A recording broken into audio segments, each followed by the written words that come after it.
धुळे सुरत राष्ट्रीय महामार्ग क्रमांक 53 महामार्गावरील कोंडाईबारी घाटात अपघातांचे सत्र वाढतच चालले असून प्रशासनाच्या उदासीनतेमुळे हा मार्ग अक्षरशः अपघात झोन म्हणून ओळखला जात आहे। गेल्या आठवड्यात या मार्गावर सलग 3 पेक्षा जास्त अपघात घडले असून वाहनधारकांमध्ये संतापाची लाट आहे। काल दिनांक 11 डिसेंबर गुरुवार सकाळी 8 वाजेच्या सुमारास कोंडाईबारी घाटातील दर्ग्याजवळ भरधाव ट्रकने ट्रॅक्टरला मागून दिलेल्या जोरदार धडकेमुळे ट्रॅक्टर रस्त्यावर फेकले जाऊन रस्त्याच्या बाजूला कोसळला। या भीषण अपघातात ट्रॅक्टर खाली दबून संजय कुत्या गावित वय 45 वर्ष राहणार चितवी तालुका नवापूर यांचा जागीच मृत्यू झाला। साक्रीकडून आलेल्या ट्रक क्रमांक GJ14X8672 या चालकाच्या निष्काळजीपणामुळे अपघात झाल्याचा प्राथमिक अंदाज असून हा चालक घटनास्थळावरून फरार झाला आहे। तर आज दिनांक 12 डिसेंबर शुक्रवार दुपारी पुन्हा अपघात। लोखंडी सळीने भरलेल्या ट्रॉल्यांची अपघातग्रस्त वाहनांना धडक। कालच्या अपघाताची धडकेची धुळही बसण्याआधीच आज शुक्रवारी दुपारी साधारण 1 वाजता त्याच परिसरात पुन्हा गंभीर अपघात झाला।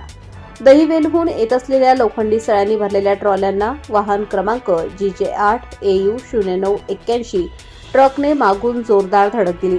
या अपघातात ट्रॅक्टर व ट्रॉलीचे मोठे नुकसान झाले असून चालक किरकोळ जखमी झाला। सुदैवाने जीवितहानी टळली। या मार्गावर गेल्या आठवड्यात खालील अपघात नोंदवले गेले।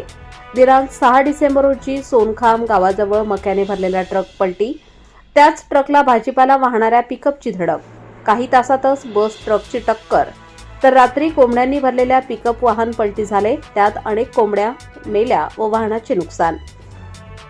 दिनांक 11 डिसेंबर गुरुवारी सकाळी ट्रॅक्टर ट्रक अपघात, 1 मृत्यू। दिनांक 12 डिसेंबर शुक्रवारी दुपारी लोखंडी सळ्यांच्या ट्रॉल्यांची ट्रकला धडक। या वारंवार होणाऱ्या अपघातामुळे महामार्गावरील सुरक्षेचा प्रश्न गंभीर बनला आहे। स्थानिकांचा प्रशासनावर प्रश्नचिन्ह। वाहनधारक व स्थानिक नागरिकांकडून प्रश्न उपस्थित केला जात आहे की कोंडाईबारी घाटातील वारंवार होणाऱ्या अपघातांकडे प्रशासन गंभीरतेने पाहत आहे की नाही। महामार्गावरील दुरुस्तीचे काम अधुरे व धोकादायक वळण, अपुरी चिन्हे तसेच वेगमर्यादांचे पालन न करणे या सर्व गोष्टी अपघातांना कारणीभूत असल्याचे नागरिकांचे मत आहे। घडलेल्या अपघातांबाबत विसरवाडी पोलिसांनी नोंद घेतली असून पुढील तपास सुरू आहे। रईस शेख, विसरवाडी। काल 11 तारीख काल इथं एक ॲक्सिडेंट झालं ट्रॅक्टरचं आणि ट्रकने मागून ठोकलं।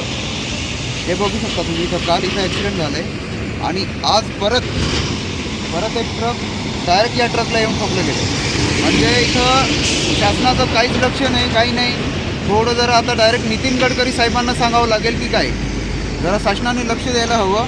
कारण इथं वारंवार हे 2 ॲक्सिडेंट जाऊ द्या, याच्या आधी 2 दिवसाआधी एक ट्रक काढला इथूनच। मग काय असंच राहायचं आहे का?